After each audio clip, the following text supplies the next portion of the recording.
আমার বাবা ছিল না কোনো সম্পত্তি ধন, তাই আমার বাবা অনেক কষ্টে আমার নাম রেখেছে চন্দন। আমরা কারোর সঙ্গে করি না অকারণে গন্ডগোল, তাই টাইটেল হচ্ছে মণ্ডল।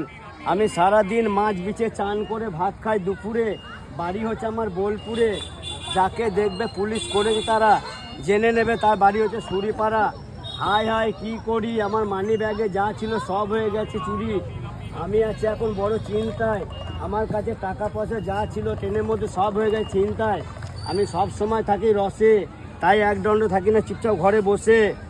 চা হবে, কফি হবে, লেবু চা হবে, দুধ চা হবে, চিনি দিয়ে হবে, চিনি ছাড়া হবে, ব্ল্যাক কফি হবে, দুধ কফি হবে, চায়ের সঙ্গে কাপ ফ্রি। দাম দিতে করবেন না কো দেরি, পরের খদ্দেরটি যেন দিতে পারি তাড়াতাড়ি। চা পুড়িয়ে গেলে যাবো সোজা আমি বাড়ি, বাড়ি গিয়ে দেখি শালা যদি করে বেশি বাড়াবাড়ি। শালাকে দেবো লাঠি দুবারি, বউ যদি আমায় ঘুরিয়ে দেয় বাড়ি, বউকে দেবো ডিভোর্স আমি খুবই তাড়াতাড়ি। সকালে খাবার, দুপুরে খাবার, রাতের খাবার, কাগজে চুনো মাছ, কাগজে চুনো মাছ দান লটারি টিকিট কাটবে কাগজ চুনো। কোটি টাকা লেগে গেলে বউ বলে থুতু দিয়ে চুপ করে টাকা গুনো। তুমি লুকিয়ে লুকিয়ে কাটছো রোজ লটারি, দিনে দিনে হয়ে যাচ্ছ ভিখারি। বউ বললে দেয় না কিনে একটা দামি শাড়ি, তাই বউ ঘর থেকে বার করে বড় পাড়া কাটারি। খেলবে যদি জুয়ো